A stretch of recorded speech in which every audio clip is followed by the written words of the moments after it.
They say every fire begins with a whisper, not a spark. And sometimes the thing that saves you doesn't arrive gentle. It crashes, burns, and refuses to die. The horizon of Virilon 9 burned red that evening, the light scattering across glass dunes and the skeletal remains of forgotten cities. Calthorne wiped the dust from his visor, watching the sun split against the cliffs. The scanner on his wrist flickered again, pulsing with a faint, irregular signal. It wasn't military, not civilian either. Something old, coded in a frequency no Terran relay still used. He followed it through the wasteland, boots sinking into the ash-soft sand until the wind carried the scent of scorched metal. The wreck lay half-buried beneath the dunes. Its hull was scorched black, a Dominion dropship. Alien make, smooth, bone-colored plating, streaked with crimson glyphs that still glowed faintly.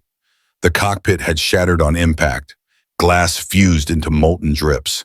Cal's heart hammered once, hard. No heat signatures, just the faint rhythm of a failing power core. He climbed through the broken hatch.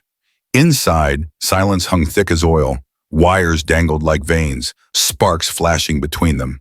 And in the center of the wreckage lay something half-covered by torn fabric. He knelt, brushing aside the debris, and froze. It wasn't a corpse, it was a woman. No, not human. Her skin shimmered like liquid silver laced with faint bioluminescent veins, bruised and cracked. Across her spine glowed alien symbols, jagged and deep. He leaned closer, reading the translation flicker across his visor. Paid in full. Her eyes snapped open, brilliant and inhuman, like two shards of a dying star. Her lips barely moved, breath catching between pain and exhaustion. "You brought me back," she whispered, voice raw, melodic in a strange way. "Now finish it." Then she collapsed against his arm. Cal's throat tightened. He'd seen soldiers die, machines explode, but never something that looked both broken and sacred at once. He lifted her carefully, the light from her wounds casting blue streaks across his armor. Outside, the storm began to build, fine sand sweeping like smoke around them. His outpost was 5 kilometers east, but the wind was already howling. He pressed forward, the alien weight in his arms heavy, fragile and warm. When the steel doors of his outpost sealed shut behind him, silence returned. The hum of recycled air filled the narrow halls. He set her on the med table, connecting the bioscan lines. The system glitched twice before stabilizing. Her physiology unreadable, but vitals present. Pulse erratic, oxygen low, temperature far below human range. Cal adjusted the thermal pads, watched the monitors flatten, and then rise again. He stayed beside her through the night, repairing what little he could, patching skin with synthetic sealant, cleaning the blood from her temples, whispering half-forgotten field prayers to no one in particular. When dawn came, she was still breathing, faint but steady. Cal brewed coffee in the galley, the scent mixing with ozone and machine oil. He didn't know her species, but he knew she hadn't come here by chance. Nothing from the Dominion ever did. By the second day, she stirred. Her eyes darted around the room, studying every detail, the metal walls, the ration packs stacked neatly, the human sitting across from her with a mug between his hands. Her voice was soft, but edged like glass. "Why am I still alive?" Cal met her gaze. "Because I don't bury people I can save." She laughed once, a hollow sound. "You think I'm people?" "You breathe, don't you?" he said quietly. For a long time, she said nothing. Then she shifted, pain flickering across her face as the wound strained. "What do you want from me, human?" "Answers," Cal replied. "That ship wasn't Terran. The Dominion doesn't just crash in the middle of nowhere. Someone sent you here," her expression darkened. "You wouldn't understand." He leaned back in his chair, watching her without judgment. "Maybe not. But I've got time." Hours passed. She barely ate, barely moved, but her eyes followed every motion he made. When he repaired a drone near the corner, she tilted her head, studying the precision of his work. "You fix things," she said finally. "That's what I do. Even things that don't want to be fixed?" He looked up, meeting her gaze again. "Especially those." Her lips curved in something like disbelief. Then silence reclaimed the room. The only sound was the hiss of the generator and the faint hum of her breathing. That night, Cal found her standing near the viewport, staring at the endless dunes bathed in silver light. The bandages on her arms glowed faintly. "You shouldn't be on your feet," he said. She didn't turn. "I've survived worse." "Then tell me who did this to you." She hesitated. "My own kind." The words hung there, sharp and final. She faced him fully then, and the glow of her eyes met his. "I was their war mind, the one who calculated which worlds to burn. When I refused an order, they branded me obsolete, property no longer sovereign. I became a message, a warning carved into flesh." Cal felt a cold weight settle in his chest. He'd seen soldiers broken by their commanders, but never someone who'd lost her entire identity. "They made you pay for mercy. They made me a thing to sell." He took a slow breath, trying to control the anger building behind his ribs. "You're safe here," he said. She shook her head. "Safety doesn't exist for what I am." He stepped closer. "Then maybe it's time someone rewrote your code." Her gaze softened for the first time, confusion replacing distance. "Humans," she murmured, almost to herself. "You act like your kindness is armor." "Maybe it is." Lightning flashed beyond the viewport, illuminating the storm sweeping across the plain. She looked at him again, searching for something, doubt, weakness, maybe a reason to stay. Whatever she found, it made her exhale, a sound caught between exhaustion and surrender. "My name is Aaron," she said quietly. "Aaron Voss." Cal nodded once. "Cal Thorne." "A soldier?" "Once, now just a man who fixes broken metal and broken aliens." He smiled faintly. "Guess I'm learning." Aaron's eyes dropped to the cup in his hand, steam rising from the dark liquid. "What is that?" "Coffee. You wouldn't like it." She reached out, curiosity slipping through her guarded tone. Her fingers brushed the cup, skin cold and smooth. She took a sip, winced, then managed the faintest smile. "It's terrible." "Yeah," Cal said, "but it keeps you awake." The silence between them changed, no longer heavy, just waiting. Outside, the storm screamed against the walls, but inside something fragile began to form, unspoken and real. Later, when she finally slept, Cal sat nearby, eyes tracing the pale light pulsing beneath her skin. The Dominion had called her obsolete, unworthy, but even damaged, she radiated an impossible grace. He wondered what kind of empire would destroy its own just for refusing cruelty. As the outpost lights dimmed, he leaned back and whispered to himself, "They made her a weapon. Maybe I can make her something else." Beyond the glass, the twin moons rose over the wasteland, cold and silver, touching her face with gentle light. For the first time since he'd found her, she looked at peace. Cal closed his eyes, unaware that somewhere in the darkness, the Dominion beacon inside her body had begun to blink. An ancient call, awakening something that would soon come for them both. And yet, as he drifted towards sleep, he couldn't shake the feeling that the wreck he'd found wasn't an accident. It was destiny, falling from the sky, waiting to be rebuilt by human hands that refused to let go. The third sunrise on Varelo 9 bled pale gold through the reinforced glass. Dust shimmered like ash in the light, and for the first time since the crash, Erin's eyes stayed open long enough to watch it. She sat on the edge of the bunk, fingers tracing the faint scars etched along her palms. The burn marks glowed faintly, pulsing in rhythm with her breath. Each throb whispered a memory she tried to bury. Cal worked across the room, elbows deep in the casing of a damaged drone. Sparks flickered as he soldered the fractured circuit. The silence between them had changed, no longer hostile, just careful. Every so often she studied him, puzzled by the ease in his movements. Humans were supposed to be fragile, yet this one moved like someone who'd learned to live among broken things and found peace in mending them. "What are you repairing?" she asked finally, voice rough but steady. "Old recon unit," he replied without looking up. "Caught a bullet through its brain." "Do your machines think?" "They pretend to. It's enough to make them useful," and Erin tilted her head. "That's the difference between us. We built minds that think too much, not enough heart to balance them." Cal smirked slightly. "You built wars too." Her gaze dropped. "Yes, I did." He didn't press further, but she felt the weight of truth sitting between them like an open wound. For hours, the only sound was the hiss of welding arcs and the hum of generators. Then something unexpected stirred the stillness, a faint ping from the corner terminal. The monitor displayed an encrypted data packet, glowing with alien glyphs. Erin froze, color draining from her silver skin. Cal wiped his hands and crossed to the console. Yours? She hesitated, then nodded. That's Dominion code. It shouldn't be active. He scrolled through the lines of Alien's script, eyes narrowing as translation algorithms scrambled for meaning.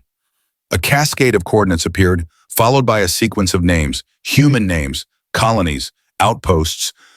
Aaron reached forward, stopping his hand before he could scroll further. Delete it, she whispered. Why? Because I wrote it. The words hit harder than any explosion. Cal stepped back, staring at her. You wrote what? A hit list? She nodded once, jaw tightening. Targets. Human settlements identified for resource cleansing. I refused to execute the last sequence. That's why they branded me, Cal exhaled, the sound sharp in the confined space. You were going to wipe us out. I was told your kind was a contagion, she said quietly. Short-lived, chaotic, multiplying without order. I believed it until I watched one of your soldiers die trying to shield a child that wasn't his. The logic failed. Compassion doesn't fit into tactical models. He leaned against the table, arms folded. So you turned on them. I questioned them. That was enough. For a long moment, neither spoke. Outside, wind howled over the dunes. Inside, tension coiled between guilt and reluctant empathy. Cal finally broke the silence. The packet's still active. It's pinging back to something in orbit. Aaron's eyes flared. They're tracking me. The neural implant in my spine. It transmits when I regain consciousness. Every pulse gives away location data. Then we cut it out, Cal said, already moving toward his med kit. She caught his wrist. If you sever it wrong, my nervous system collapses. It's integrated. He met her gaze, unflinching. Then we find another way to block it. Together, they tore apart the drone's transmitter and repurposed its shielding coil. Hours of meticulous work followed. Wires, solder fumes, cold air humming with static tension. Erin assisted, despite the pain, her hands steady, movements precise. When the device powered on, its faint magnetic field wrapped the room in a low hum. Signal distortion complete, Cal said. You're invisible, for now. Aaron's lips curved slightly. Not bad, human, he shrugged. I learned fast when death's the tutor. Her laughter came softly, unexpected and genuine. You're unlike any species I've met. You see extinction coming and still find humor. Maybe that's what keeps us alive, he replied. Later, while he calibrated sensors, Aaron explored the workbench. Tools hung neatly in rows, everyone cleaned and labeled. On the wall above them, a faded photograph showed a woman and two children standing in front of a rusted ship. The edges were worn from being touched too often. Your family? She asked. Cal didn't look up. Was. Lost them during the Andros evacuation. I'm sorry, she said and meant it. He gave a tired smile. Don't be. You didn't start that war, no, she whispered, but my people did. Night fell again, deep blue shadows filling the corners. A storm gathered beyond the cliffs, thunder rolling like distant artillery. Power flickered twice. Cal grabbed a torch and went outside to secure the comm array before the wind could tear it loose. Aaron watched through the viewport, heart clenching unexpectedly as lightning illuminated his figure bracing against the storm. The gusts hit hard, sand slamming against the walls. One antenna snapped, sparks bursting as cables whipped through the air. Cal lunged, catching the coil, grounding it with his bare hands until the current burned across his palms. She could hear him grunt through the storm, refusing to let go. Something inside her shifted, something primal, foreign, fear. She rushed out, ignoring the stinging sand, grabbed his shoulder, and dragged him back toward the hatch. He stumbled inside, coughing, hands blistered, but still gripping the cable he'd saved. What were you thinking? She shouted, voice trembling with fury and something else she didn't want to name. He managed a half smile. Didn't want the storm to fry our signal mask. You could have died. Yeah, he said quietly, but you wouldn't be found. Aaron stared at him, breath shaking. No one had ever risked themselves for her.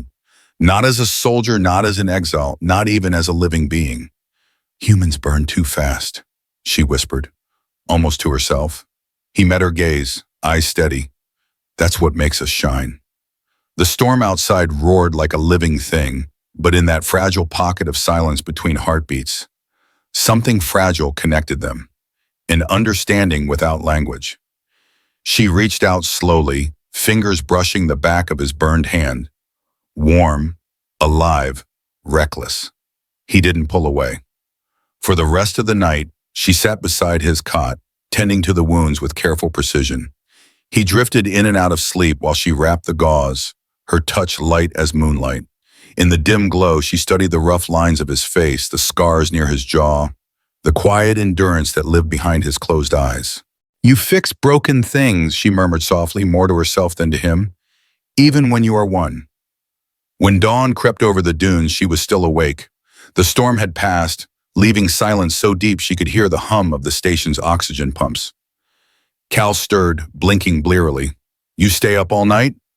I monitored the shield frequency, she said, though her tone betrayed a different reason. Everything holding. For now, she replied, but they'll come eventually. Then we'll be ready. Her lips parted, uncertain whether to argue or believe. You'd fight the Dominion? I've fought worse things, he said simply. What could be worse? Hopelessness. She looked away, swallowing the strange ache rising in her chest.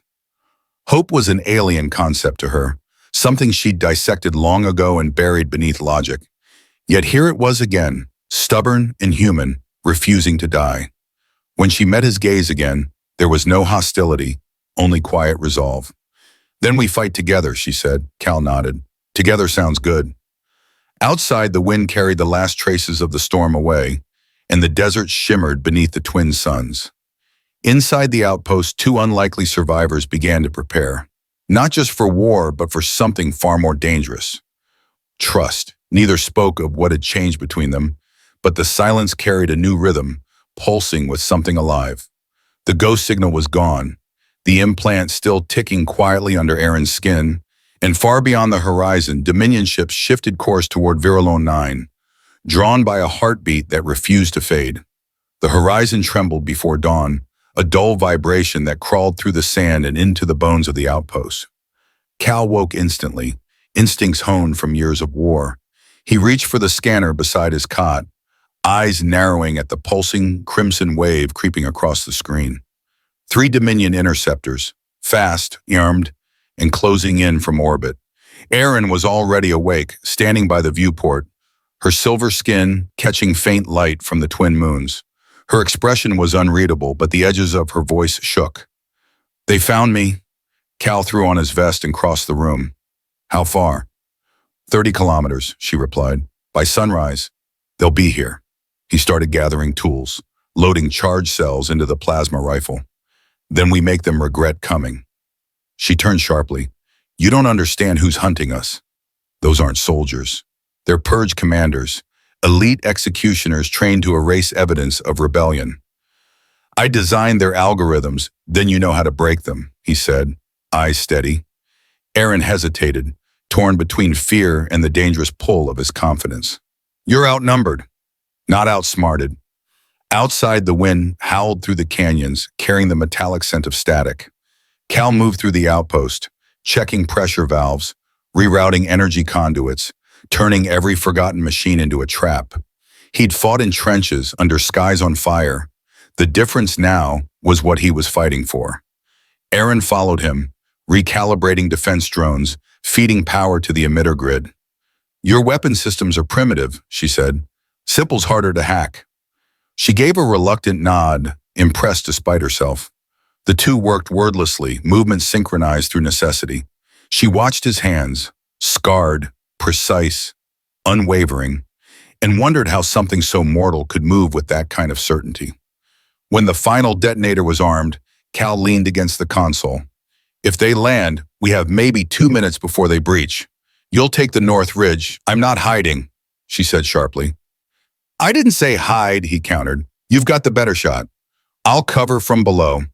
Her jaw tightened, but she didn't argue. The old part of her, the commander who'd once commanded fleets, understood the rhythm of strategy, even when it came from a human mouth. As the first rays of sun spilled over the dunes, the air split with the scream of engines. 3 ships tore through the atmosphere, leaving trails of burning blue fire. Sand rose in spirals around them, the sound of their descent echoing like thunder. Cal crouched near the generator hub, rifle steady. Erin took position on the ridge, the wind tangling through her hair like strands of light. Her pulse matched the hum of the plasma core in her hand. The first interceptor touched down with a hiss, hull opening like the jaws of a predator. Armored figures stepped out, tall, metallic, faces hidden behind mirrored visors. Dominion insignias gleamed blood-red on their armor. One of them raised a scanner, voice metallic. Signal confirmed. Target asset, Erin Voss, termination authorized. Erin's eyes narrowed. The air shimmered around her weapon, and when she fired, the pulse sliced through the quiet like lightning. The first soldier fell before he even realized he'd been hit. The others moved instantly, spreading out, rifles glowing. Cal's detonator clicked. The ground erupted in blue fire as plasma mines ignited, throwing 2 more soldiers backward in a storm of sand and metal. He ducked behind a barrier, firing bursts that cut through the haze. The recoil rattled his arm, but adrenaline drowned the pain. Erin dropped down from the ridge, landing beside him as debris rained from above. "You're insane," she shouted over the chaos. "Only when it works," he yelled back, reloading. The air filled with sound, pulse fire, collapsing walls, and the deafening shriek of engines above. The second interceptor circled overhead, firing plasma rounds into the canyon. One blast caught the edge of the outpost, sending metal shards flying. Cal grabbed Erin's arm, pulling her behind the main support column as the structure groaned. "We can't hold this position," she said. "I know." He slammed a fist against the control pad. The emitter grid lit up, sending a surge through the sky, a coded signal built from Dominion data she'd once written. The interceptor's targeting systems faltered, flickering like dying stars. Erin realized what he'd done and stared at him in disbelief. "You used my encryption patterns. You left them lying around." For a moment, she almost smiled. Then a beam of plasma tore through the wall behind them, heat scorching the air. Cal was thrown back, the rifle skidding from his grip. Erin turned instantly, her body reacting before thought caught up. The soldier advanced, weapon raised, armor gleaming. She lunged forward, striking with her bare hands.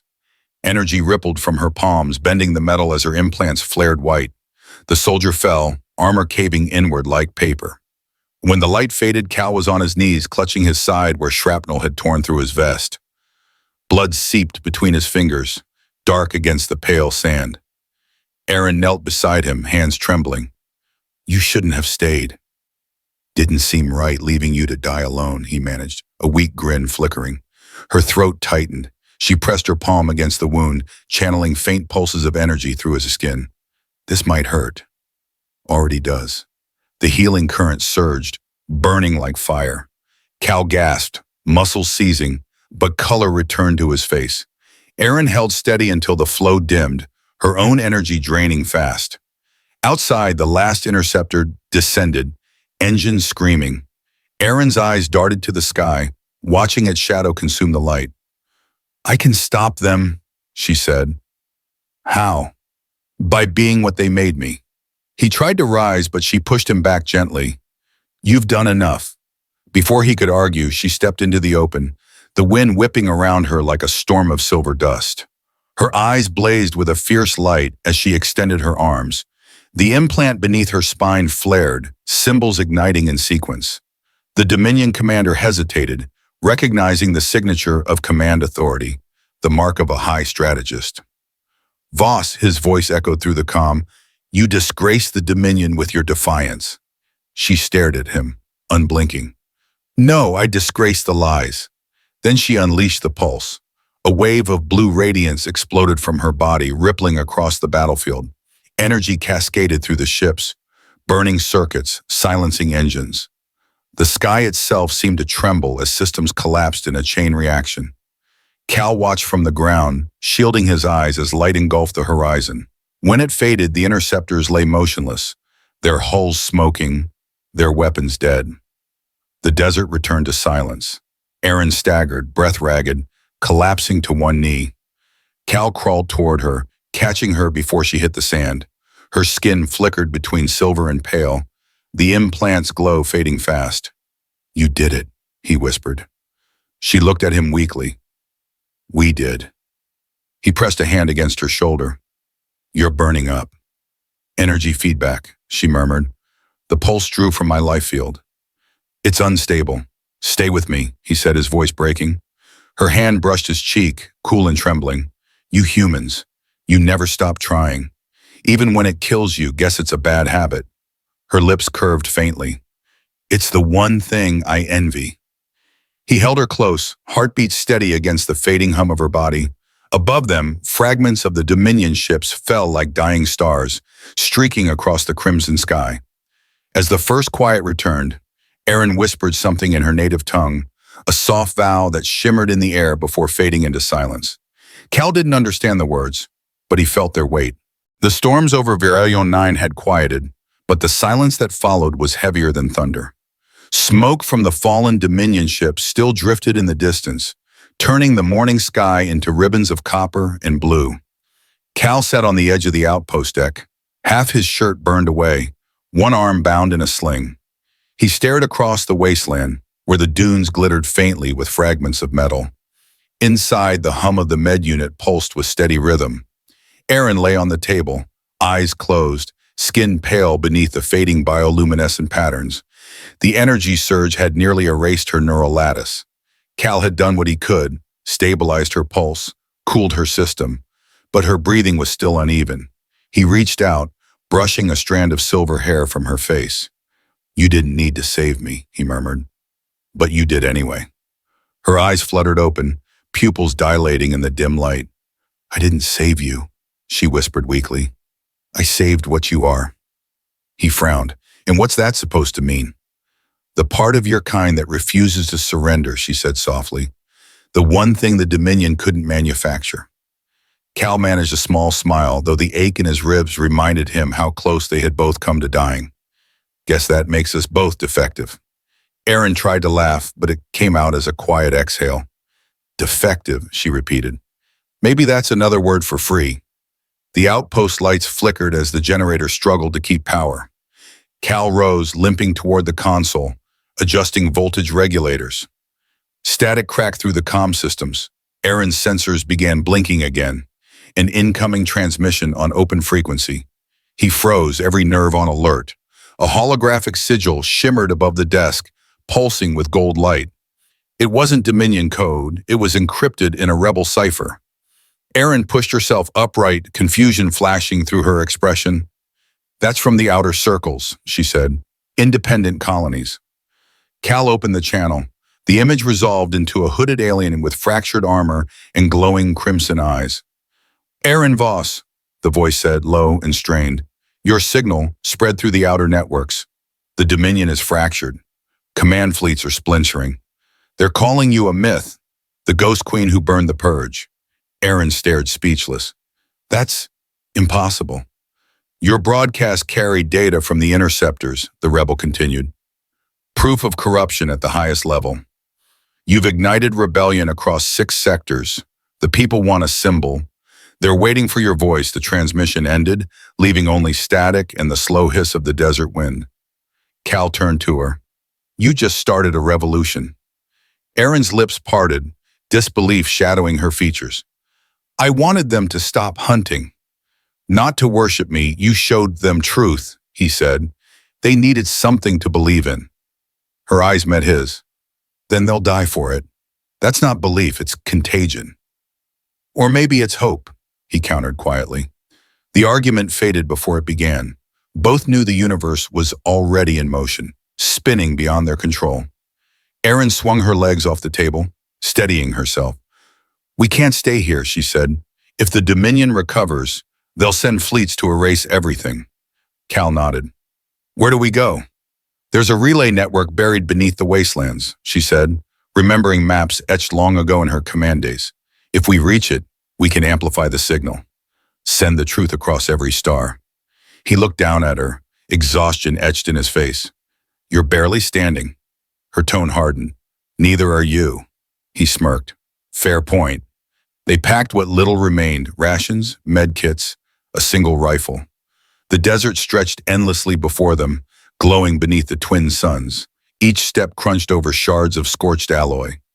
The air was dry, metallic, filled with the echo of distant machines dying under the weight of silence. By nightfall, they reached the ridge. From there, the remains of the Dominion's strike zone spread below. Broken hulls, twisted drones, charred armor reflecting the stars. Cal felt a chill crawl through him. Looks like hell found a home. Erin gazed at the wreckage, her eyes glinting faintly. Hell, she said, is what happens when power forgets mercy. They descended into the ruins. The entrance to the relay was hidden beneath a collapsed dome, half buried under dust. Cal pried open the hatch, coughing as stale air rushed out. Inside, the corridor glowed faintly with dormant circuitry, vines of light running through walls like veins awakening after centuries of sleep. This place was built before my empire, Erin whispered, before Dominion had a name. Cal ran his fingers over the panels. Then maybe it's time we give it a new one. At the heart of the chamber lay the main console, a sphere of translucent crystal surrounded by floating glyphs. Erin approached slowly, touching the surface. The sphere reacted, patterns spiraling outward, forming holographic trails of data. Her markings pulsed brighter, syncing with the ancient technology. Can you control it? Cal asked. I can merge with it, she said, voice steady now. But if I do, it'll drain what remains of my energy. He stepped forward. There has to be another way. There isn't. Their eyes locked. Between them stretched everything unsaid. The battles, the silence, the fragile bond forged in dust and fire. Erin smiled faintly, sadness hiding behind it. You once told me humans shine because they burn fast. Maybe I finally understand what that means. He shook his head. You're not dying for this. I'm living through it, she corrected, and so will they. She placed both palms on the sphere. Light surged upward, flooding the chamber. Cal shielded his eyes as the relay roared to life, its energy core spiraling into the atmosphere. Data burst outward in waves carrying her message, images of oppression, proof of Dominion crimes, and her final words. No empire is eternal, no chain stronger than the heart that refuses to bow. Rise, all of you. Remember what it means to feel. The signal raced across the stars, threading through relay stations, igniting entire networks. On distant worlds, slaves dropped their tools, soldiers lowered their weapons, and the Dominion trembled beneath the echo of her voice. When the light faded, Erin collapsed. Cal caught her, lowering her gently to the ground. Her body glowed faintly, like embers fading into ash. Stay with me, he whispered. Don't you dare leave. Her fingers brushed his chest weakly. It's strange, she murmured. I used to believe hearts were weaknesses. But yours, it's a weapon the stars never understood. He felt tears sting his eyes. Then let me fight with it a little longer.